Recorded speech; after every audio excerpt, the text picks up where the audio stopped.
You're listening to Blues on the Hill, you're with Baz, and I'm backstage at the Spotted Mallard with a man who has been 10 years between albums. The last time we had a chat was 5 years ago, which was at the Corner Hotel. He's just released a new album. He's back in Melbourne town. Dave Hole, welcome back to Blues on the Hill. Thanks, Barry. Thanks very much. Great having you back.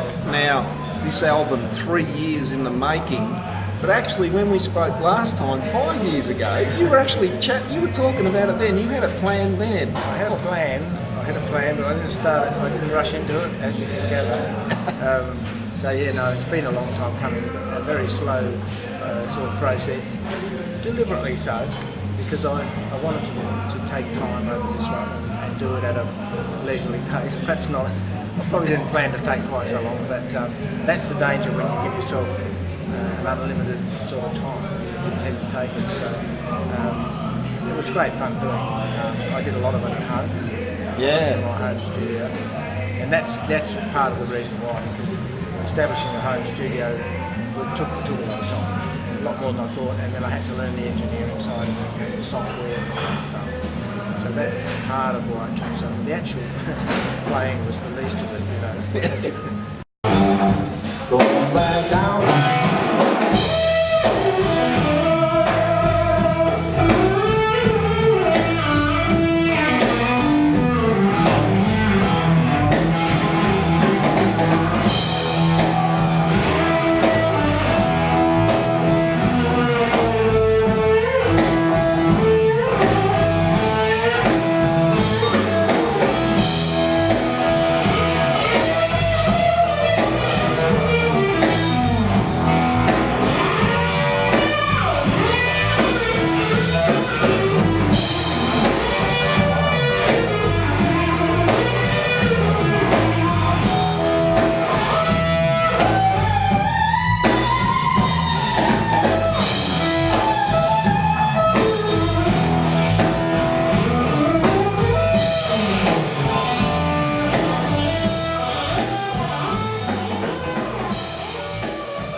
So what's in the title? What about Goin Back Down? What are you trying to say? Well, Goin Back Down is the first line of the first track, Stomping Ground. But it's sort of Stomping Ground it's actually sort of two parts of the one song, Stomping Ground and Goin Back Down. Originally, I was going to title the album Stomping Ground, and then someone came up with someone else released an album before I could get it out with that name, and I thought it might be confusing. So I went to an alternative title, which was Goin Back Down.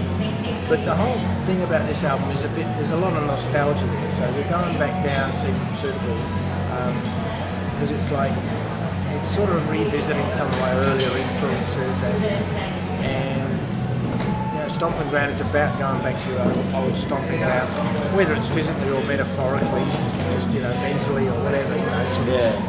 Thinking back about old times, and you get to my age, a lot of history there, and so it's a kind of nostalgia thing.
blues come into your life?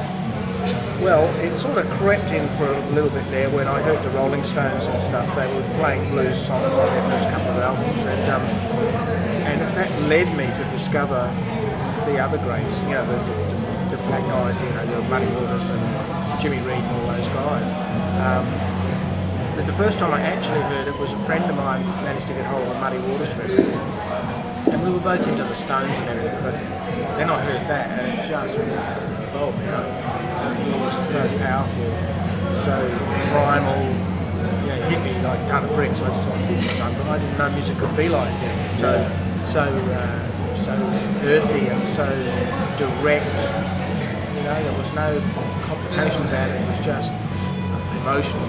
So you felt it. That's the difference. Oh, I felt it. Yeah, I mean that's you know, when I hear so much music, and you think, you know, why is this any different? You feel the music rather than hear it. Yeah, that's it. Exactly right. It hits you in the solar plexus, you know, if it's good. Yeah.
You know, I mean, your career started with an injury. It's incredible how an injury has put you on this path.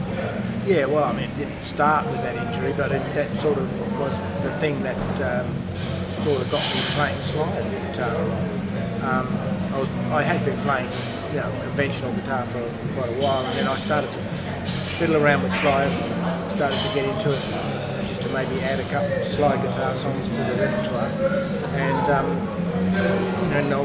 at that time I went out foolishly kicking end to end playing Aussie rules, and went up for a speckled mark, came down with a broken little finger, which is the one that I was using, just the conventional one to use for slide. So I had to have that little finger there in a cast for about 3 months, and during that time I came up with the idea of just putting the slide on the index finger and hanging it over the top of the neck, and I just fiddled around for a few weeks there, and thought, well, I'll get the hang of where the notes are on the slide, tuning and all that stuff. And then when I took the cast off, I thought, this is great, now I'll really get into this. Yeah. Put it back on that finger and it didn't feel right anymore. Yeah. So I ended up with this style of playing over the top of the neck with the slide on the index finger. And it's a little bit unusual, and sort of that doesn't hurt this business, you know. Like when I first went to America, people, they made a lot of thing about, you know, the guy from down under who plays over the top. Jeff Healey did a similar thing, didn't he? Well, he sat down and played, yeah. But he played with his fingers, not a slide. But he sat down and played like a piano, if you like. Yeah. Playing the guitars, which also had a different sound. You know, Jeff had a sound that was quite unique as well. You know, you knew it was him. Yeah. So your slide technique, you know, it must have set you apart. Like you say, it just helped you set you apart from the others. Yeah, it has a slightly different sound as well, which I hadn't fully realised until my first album, and I sent that over to America, and the editor from Guitar Player rang me up, and one of the first things he said was, "What are you doing? Because it sounds different. I know you're doing something's different." So, and I hadn't actually thought that it sounded anything different, but he picked it without knowing, without seeing it. Yeah. So that alerted me to the fact that maybe it is a bit different, a bit unique. In essence, are you playing it upside down? Are you sort of... Yeah, well, it's, when you think about it, it's a hybrid between slide guitar and lap steel. Yeah. Because lap steel players play from that side, but they're also it's flat on their laps. Yeah.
Now,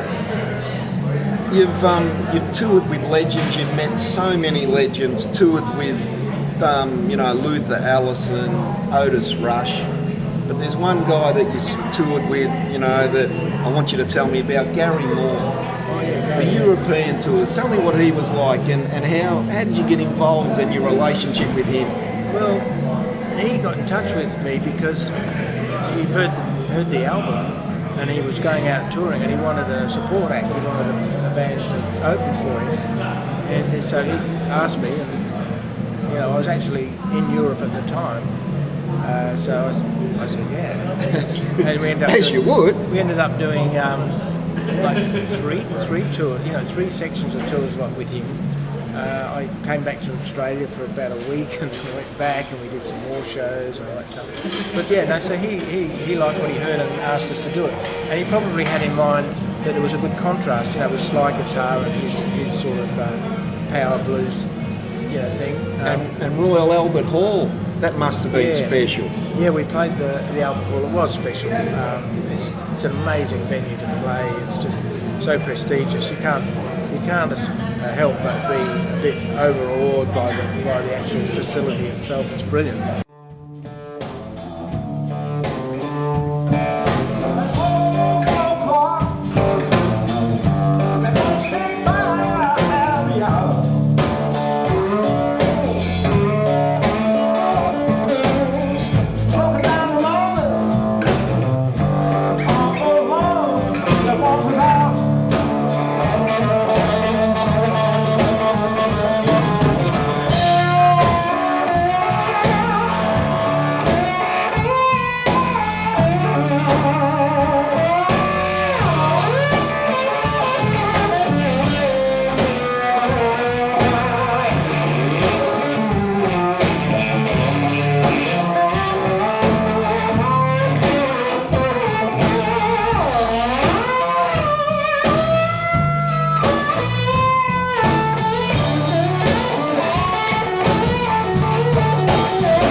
What about the condition of the blues, the future of the blues? I mean, you're keeping it alive. You're still pumping out new music, writing original blues after this long. How do you see it? How do you see it going?